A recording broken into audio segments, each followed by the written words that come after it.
ఒకటేమో నీళ్లు లేవని సిడబ్ల్యూసి చెప్పింది. రెండవ పాయింట్ ఏంది, మహారాష్ట్ర మేము 152 మీటర్లకు కట్టే సమస్య ఒప్పుకోము, 148కు ఇవ్వమంటుంది. 152 కడితేనే మనం ఆ 102 టీఎంసీలు తీసుకోగలుగుతాం. 148కు తగ్గిస్తే మనం తీసుకోగలిగేది కేవలం 44 మాత్రమే తీసుకోగలుగుతాం. సో అప్పుడు ఏం చేయాలి మరి? ఒకటి, నీళ్లు లేవు, పోనీ ఉన్న నీళ్ళనే తీసుకుందామంటే వాడు 152 ఒప్పుకుంటలేడు, 148 కట్టమంటుండు. 148లో కడితే divertible water is only 44 TMC. అప్పుడు ఏం చేయాలి బాధ్యత కలిగిన ప్రభుత్వం? అందులో ఇంకో ప్రాబ్లం వచ్చింది. మనం స్టడీ చేస్తుంటే ఫారెస్ట్ డిపార్ట్మెంట్ వాళ్ళు తమ్మిడిహట్టి దగ్గర చాప్రాల్ వైల్డ్ లైఫ్ ఉంది. అక్కడ ఆ వైల్డ్ లైఫ్ పర్మిషన్ రావాలంటే మన దేశంలో పరిస్థితి ఏంటంటే సుప్రీంకోర్ట్ ఆఫ్ ఇండియా పర్మిషన్ ఇవ్వాలి, మినిమం 10 ఏళ్ళు పడుతుంది.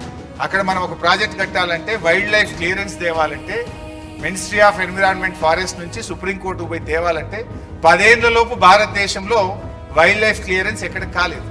ఒకటి, నీళ్లు లేవు. 2, 148కి మించి ఒప్పుకోమంటున్నారు. 3, వైల్డ్ లైఫ్లో ఇరికింది. ఈ 3 కారణాలు ఉన్నప్పుడు ఏం చేయాలి? నీళ్ళే లేవు, నీళ్లు లేని చోట ప్రాజెక్ట్ కట్టాలన్నా? కాంగ్రెస్ పార్టీ తప్పు చేసింది.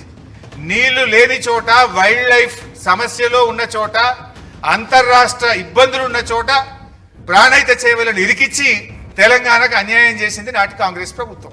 మరి పోరాటం చేసి చావు నోట్లో తలబెట్టి నీళ్ల కోసం తెలంగాణ తెచ్చిన కేసీఆర్ గారు బాధ్యత కలిగిన ముఖ్యమంత్రిగా, పోరాట యోధుడిగా ఏం చేయాలి కేసీఆర్ గారు?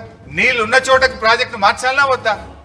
కాంగ్రెస్ చేసిన తప్పిదానాన్ని సరిచేయడం కోసం భవిష్యత్ తెలంగాణ అవసరాలను దృష్టిలో పెట్టుకొని మనము ప్రాజెక్ట్ సైట్ మార్చాల్సిన తప్పనిసరి పరిస్థితి ఏర్పడ్డది.